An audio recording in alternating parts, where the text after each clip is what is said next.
दरभंगा में पूरा भेल विश्वविद्यालय के पाछा स्थित सूखी दिघी पोखर का टेंडर पकड़िया और देखे छी एहि संबंध में विस्तृत रिपोर्ट। सूखी दिघी पोखरा उसका टेंडर हुआ है, क्या पूरा प्रक्रिया था, क्या कहेंगे आप? पहले विज्ञापन दिया गया जो दैनिक भास्कर में पहले निकला, उसके बाद प्रभात खबर में निकला था।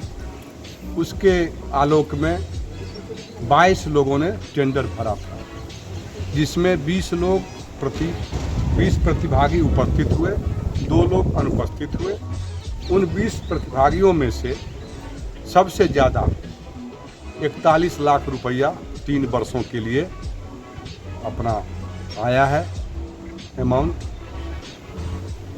और हाईएस्ट जो 5 लोग हैं, जो उसके लगभग हैं 1 2 3 4 5 तक, उन लोगों का एक तरह से हम लोग विश्वविद्यालय हित में इंटरव्यू लेना चाहते हैं, कुछ साक्ष्य लेना चाहते हैं कि आप ऐसे भरे हैं या कुछ बैंक बैलेंस आपके पास है। जैसे उदाहरण के लिए मान लीजिए उनका बैंक स्टेटमेंट 3 महीने का हम मांग लेंगे, तो वो इसलिए मांगेंगे और कुछ और इंटरव्यू में उनसे कुछ सवाल करेंगे और जानना चाहेंगे कि ये 41 लाख रुपया 3 वर्षों में ये दे पाएंगे कि नहीं। तो इसलिए एक आदमी या 5 आदमी? 5 का इंटरव्यू होगा। उस 5 में 41 लाख वाले भी हैं? 41 भी है। तो 41 लाख वाले जो सबसे हाईएस्ट गए हैं, उन पर ज़्यादा नज़र हम लोगों की रहेगी कि ऐसा ना हो कि ये मजाक बन करके रह जाए। वो सही स्थिति में जमा करने में सक्षम होंगे, इस स्थिति की जानकारी हम लोग लें। पिछले वर्ष जो जिनको टेंडर मिला था, उनका ये कहना है कि मेरा अभी भी समय बाकी है, और जितनी राशि की टेंडर उन्होंने भरी थी, उनका कहना है कि मैंने 16 लाख जमा कर दिया, कोरोना आ गया और करीब 10 लाख रुपया हमारी सफाई में खर्च हो गया। मैंने विश्वविद्यालय को लगातार पत्र भी दिया, आवेदन भी दिया, और तत्कालीन कुलसचिव के द्वारा यह कहा गया कि इनका 1 साल कार्यकाल बढ़ाया जाए। उन्होंने ऐसा आरोप लगाया है। उन्होंने कहा कि भू संपदा पदाधिकारी और कुछ पदाधिकारी मिलकर जो है सो हमें इस बार टेंडर में भाग नहीं लेने दिए, कहा कि आपके ऊपर बकाया है। उन्होंने टेंडर भरा था और नाम पुकार भी हुआ था उनका, वो आ नहीं पाए, इसलिए नहीं आ पाए। पहले प्रश्न का मैं आपको पहले उत्तर दे दूं। समय की जो बात कर रहा है कि मेरा समय बचा है, तो वो जो एग्रीमेंट किए थे विश्वविद्यालय के साथ, उसमें उस एग्रीमेंट में ये था कि पूरी की पूरी राशि ये जो बीता है जुलाई महीना, तो जुलाई के फर्स्ट वीक में उनको पूरी की पूरी राशि जमा करनी थी। उस आधार पर वो नवंबर तक रह सकते थे, लेकिन उनके यहाँ 10,02,067 रुपया बकाया है। तो बकाया रहते आपका समय कैसे रहेगा? पैसा देते रहिएगा तब ना। तो विश्वविद्यालय ने 3 साल में क्या किया? उन्हें क्या कभी रिमाइंडर दिया उनसे? कई बार एक बार पहले भी, मतलब 3 बार रिमाइंडर हम लोग कर चुके हैं। और इधर उनके आवेदन पर लगभग 21 में क्रय विक्रय समिति में उनका आवेदन उपस्थापित किया गया था। तो उसमें निर्णय ये हुआ कि आपके साथ जो एग्रीमेंट है, उस एग्रीमेंट में सफाई के लिए कोई पैसा आपको विश्वविद्यालय से प्राप्त कराया जाएगा, ऐसा कुछ नहीं है। तो एग्रीमेंट के हिसाब से आपका संबंध है विश्वविद्यालय से, तो ऐसा कुछ नहीं था। इसीलिए उनके आवेदन को क्रय विक्रय समिति ने निरस्त कर दिया था। और जब क्रय विक्रय समिति निरस्त कर देगा तो भू संपदा पदाधिकारी उसमें क्या कर सकते? अच्छा, अभी वर्तमान में जो विश्वविद्यालय की स्थिति है, तो क्या नीतिगत निर्णय लेने का अधिकार विश्वविद्यालय को है? जिस प्रकार से आज टेंडर की प्रक्रिया पूरी हुई और 41 लाख में अंतिम जो धारक थे उनको दिया गया, कितने किस्त में पेमेंट लेने की बात हो रही है? ये राशि जो होती है ना, जो भी राशि है, बीच में गड़बड़ा दी, उसको 3 वर्षों के लिए दी जाती है। तो 6 किस्तों में उस राशि को हम लोग बांटते हैं। प्रत्येक 6 महीने में 1 किस्त जमा कराया जाता है। अब बीच में गड़बड़ा बता। ये जो टेंडर दिया जा रहा है, ये किसके आदेश से दिया जा रहा है? क्या कहते? ये टेंडर का विज्ञापन वगैरह जो है, वो माननीय कुलपति महोदय को जो राजभवन से पत्र आया है, उसके पहले सब आदेश हो चुका था। उसके बावजूद अब अभी जो ये कमेटी निर्णय ले रही है, तो ये कमेटी का निर्णय माननीय कुलपति महोदय के समक्ष जब उपस्थापित किया जाएगा तो माननीय कुलपति महोदय इस निर्णय को महामहिम राज्यपाल के यहाँ भेजेंगे। यदि उनकी अनुमति हो जाती है तब इनको हम पत्र दे देंगे। अगर अनुमति राजभवन से नहीं आया, नीतिगत निर्णय नहीं लेने का आएगा। फैसला विश्वविद्यालय को नहीं है तो पत्र नहीं देंगे। तो आज के टेंडर को क्या माना जाएगा?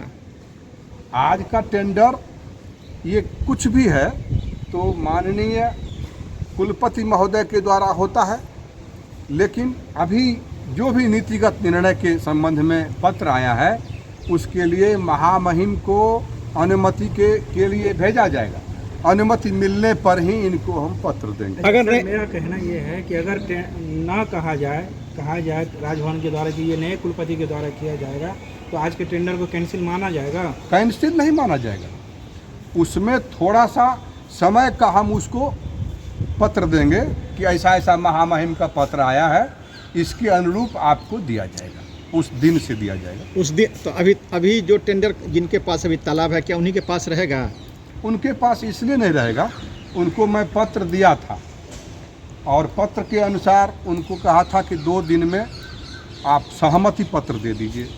लिखित में दिया, उनके यहाँ पत्र भेजा, जो पत्र वापस आ गया, उस पते पर कोई नहीं थे। उसके बाद ये बारंबार मैं 4 बार उनको प्रत्यक्ष में बोला हूँ, कहते थे कि मैं आ रहा हूँ, ऐसा करते करते हमसे समय बिता दिए। अच्छा, तो सहमति पत्र जो आप उनको देना था जब वो नहीं दिए तो विश्वविद्यालय या कोई भी संस्था अपने रेवेन्यू को कैसे बर्बाद होने देगा? रेवेन्यू तो आपकी बर्बाद हो गई। 10 लाख पिछले जो टेंडर करता है हाँ। उन्होंने 10 लाख रुपया जमा नहीं किया। नहीं किया। हाँ। फिर पुनः आप 41 लाख में दिए हैं। जब 25 लाख रुपया में 10 लाख रुपया जमा नहीं कर पाया टेंडर करता और 41 लाख रुपया पर आप टेंडर दे रहे हैं तो क्या लगता है कि वो पैसा जमा कर पाएंगे उस राशि? और विश्वविद्यालय उस राशि को कैसे रिकवरी करेगी? मैं आपको इसके बारे में बता रहा हूँ। 7 वर्ष पहले मैं जब यहाँ भू संपदा पदाधिकारी पद पर था तो 36 लाख में मैं टेंडर दिया था 7 वर्ष पहले। अब किन कारणों से कम हो गया, वो भी किन कारणों से जमा नहीं हुआ, इस विषय में मैं उस समय नहीं था यहाँ। अब आप क्या करेंगे जो 10 लाख की क्षति विश्वविद्यालय को हुई और फिर 41 लाख? करेंगे नहीं, हम कर चुके हैं। क्या किए? रेवेन्यू के नुकसान के लिए सर्टिफिकेट केस करने का आदेश उनके ऊपर हो चुका है, हम कर चुके हैं। अच्छा, ये चीज़ बताइए कि अब ना पहले वाले के पास अब पोखरा रहा और ना ही वर्तमान में जिसको टेंडर किया है ना ही उनको पत्र मिला, तो अब ये पोखरा कितने दिनों के लिए विश्वविद्यालय के पास रहेगा? उसकी देखभाल कौन करेगा? देखभाल तो विश्वविद्यालय का है, अभी देखभाल तो विश्वविद्यालय का है। पत्र निर्गत करने के और बिना किसी के आदेश से जो यथोचित होना चाहिए, जिनका आदेश होना चाहिए, उनके आदेश के बिना तो विश्वविद्यालय में पता नहीं हिलेगा। ठीक है, नाम बता दीजिए। डॉक्टर उमेश झा, भू संपदा पदाधिकारी, संस्कृत विश्वविद्यालय। आज से हमें 4-5 दिन पहले पता चला था दैनिक भास्कर के थ्रू कि सूखी दिघी पोखर का ये टेंडर होने वाला है। तो हमने इसमें अपना फॉर्म फिलअप किया और फॉर्म फिलअप करने के बाद यहाँ पे 26 तारीख को लास्ट डेट था कि 12 बजे खुलेगा, लेकिन 12 बजे नहीं, यहाँ 3 के लगभग टाइम हो रहा है, 3 बजे खुला है। और खुलने के बाद हाईएस्ट मेरा आया है 41 लाख और मेरे से सेकेंड में जो है उनका 40 लाख 10 हज़ार के समथिंग है और सबसे आगे हम हैं। क्या साल के लिए? 3 साल के लिए 41 लाख में ले चुके हैं हम। पत्र मिला आपको? अभी नहीं मिला है। बोले हैं कि बैंक स्टेटमेंट देने के लिए 3 महीने का, तो वो उनको हम कल ही दे देंगे। पेमेंट किस तरह मांगा गया है? पेमेंट बोले हैं किस्त में, मतलब 40 लाख 41 लाख है ना, उसको 6 किस्त में पैसा देना है। पहला किस्त कितना का है? जी, पहला किस्त वही कर दीजिए ना, 6 से डिवाइड कर दीजिए, 7 लाख के आसपास। आप अपने लिए हैं या और कई पार्टनरों के साथ मिलकर लिए हैं? नहीं, अभी तो सोचे हैं पर्सनल, लेकिन देखेंगे 2 भाई को, इस भाई भी सपोर्ट कर दे तो थोड़ा और बेहतर से होगा, और करेंगे ही, भाई तो सपोर्ट करेंगे। वाले हैं? सिंगवाड़ा के रहने वाले हैं। क्या नाम है? मेरा नाम है दीपू कुमार उर्फ छोटू सिन्हा। 25/2020 को 25/9/2020 को टेंडर हुई थी पिछले ईयर। उसमें मैं टेंडर भरे हुआ था और वो टेंडर मुझे दी गई थी। 25,51,100 कुछ रुपया उसका मूल्यांकन में मैं लिया था और उस समय पोखरी पूरा जंगल और जलकुंभी से भरी हुई थी। तो सारे जो पदाधिकारी लोग थे, टेंडर करते लोग थे, उनसे ये सब बात मुहैया हो गई थी कि जो उसमें समय लगेगा कुंभी और गंदगी साफ करने में वो आपको समय एक्सटेंशन दिया जाएगा, प्लस जो सफाई में खर्च होगा वो राशि आपको किस्त में मैनेज कर दी जाएगी, समायोजित कर दी जाएगी। पर मुझे दिए नहीं। मैं अभी तक वो खर्च को लेकर के जो टेंडर की राशि थी 25,51,000 उससे भी ज़्यादा मैं दे चुका हूँ। कितना दे चुके हैं आप यूनिवर्सिटी को? 27 लाख कुछ हज़ार रुपया मैं अदा कर चुका हूँ। क्यों? क्योंकि जो किस्त था उनको वो मुझे अपने वर्चस्व पर दबदबाव से भू संपदा केस के धमकी दे करके मुझे जमा कराता गया, जो मैं अनभिज्ञ था। 25 लाख में आपका टेंडर हुआ जी। और फिर आप 27 लाख जमा किए, किस आधार पर आप जमा किए? मैं इसलिए जमा किया सर कि मुझे तो जो सफाई में लगी थी पैसा, मुझे समायोजन की बात से मैंने सफाई करवाया था और मुझे वो समायोजन नहीं किए, उसके एवज में वो रुपया लेकर के मेरा 27 लाख कुछ हज़ार रुपया जमा हुआ। आप 2 लाख अधिक आपने क्यों दिया? मेरा सवाल ये है कि आपने 2 लाख ज़्यादा क्यों दिया, किस आधार पर दिया? जब टेंडर हो गई थी जी, तो टेंडर से ज़्यादा पैसा आप क्यों दिए? 16 लाख कुछ हज़ार तो मैं बाई पोस्ट इनको दिया, अकाउंट में दिया, और 11 लाख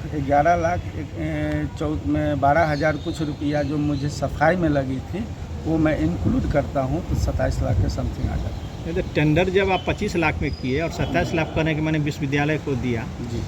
और आप कह रहे हैं कि विश्वविद्यालय ने कहा कि आप सफाई कराइए, आपको समायोजन कर दिया जाएगा, तो फिर 2 लाख ज़्यादा देने का क्या उचित था आपको? क्योंकि ये वो पैसा को, सफाई वाली पैसा को समायोजन करने के ये लोग मूड में नहीं थे और हम पे कानूनी कार्रवाई के बार बार धमकी दे रहे थे। मैं धरफरा करके डर करके मैंने जमा कर दिया, जबकि मुझे न सफाई का पैसा मिला, न सफाई समय मिला, सफाई कराने का समय का बढ़ोतरी मिली समय का। और कोरोना में जब मैं 2 साल जूझ गया, जो लॉकडाउन लग गई थी, तत्पश्चात कोरोना जिस समय डाक हुई थी उसके 10 रोज के बाद भी पूरा लॉकडाउन लग गई थी अनिश्चितकालीन। आज फिर टेंडर हो रहा है, आप क्या करेंगे इसके लिए?